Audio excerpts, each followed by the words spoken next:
जनूबी पंजाब का इलाका बहावलपुर कई वजूहात की बिना पर मशहूर है, लेकिन यहाँ इश्क की बुनियादों पर बनी नूर महल की दीवारों और दरबार महल के दरबार में रोनमा होने वाली कहानियों से हटकर बहावलपुर की एक और पहचान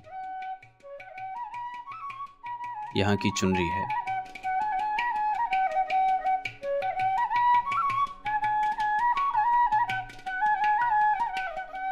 रंगदार चुनरी सराइकी ख़वातीन के लिबास का अहम हिस्सा है। नवाबों के दौर से चली आ रही बहावलपुर की ये मशहूर चुनरी यहाँ जामे मस्जिद अल सादिक के नीचे बने बाज़ारों में फ़रोख्त की जाती है।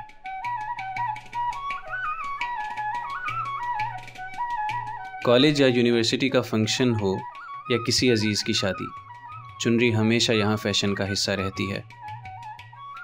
चुनरी भावलपुर की सौगात है। ये बहुत कदीमी से चली आ रही है और इसमें सबसे पहले कलर मैरून और रेड चलते थे, फिर इसमें तब्दीली आ गई है।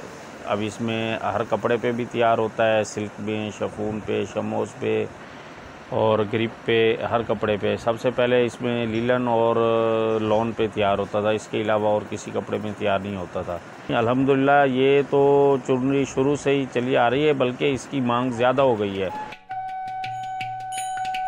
ये चुनरी बहावलपुर के एक गांव अब्बास नगर में बनाई जाती है, जो शहर से करीबन 25 किलोमीटर के फासले पर मौजूद है। यहाँ चुनरी बनाने वाले नस्ल दर नस्ल इस पेशे से वाबस्ता हैं। बहावलपुर का यह गांव चुनरी की नगरी कहलाता है, क्योंकि यहाँ करीबन हर घर में चुनरी तैयार की जाती है। सबसे पहले इस चुनरी के कपड़े पर गठाई का काम किया जाता है, जिसका मकसद रंगाई के वक्त इस पर तरह तरह के नकूश और खाके बनाना होता है। फिर इस पर मुख्तलिफ तकनीकों के तहत बंधाई की जाती है, जिसके बाद इसको रंगाई के लिए भेजा जाता है। इस मकसद के लिए इस्तेमाल होने वाले रंग ख़ास तौर पर भारत से दरामद किए जाते हैं। खूबसूरत बात यह है कि इब्तदा में ये चुनरी सिर्फ 2 रंगों, पीले और लाल ही से रंगी जाती थी, मगर अब ये कई रंगों में बनने लगी है।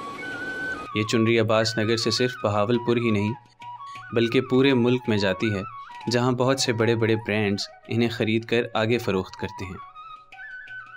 सदियों से चलता हुआ ये काम दिन ब दिन बढ़ रहा है।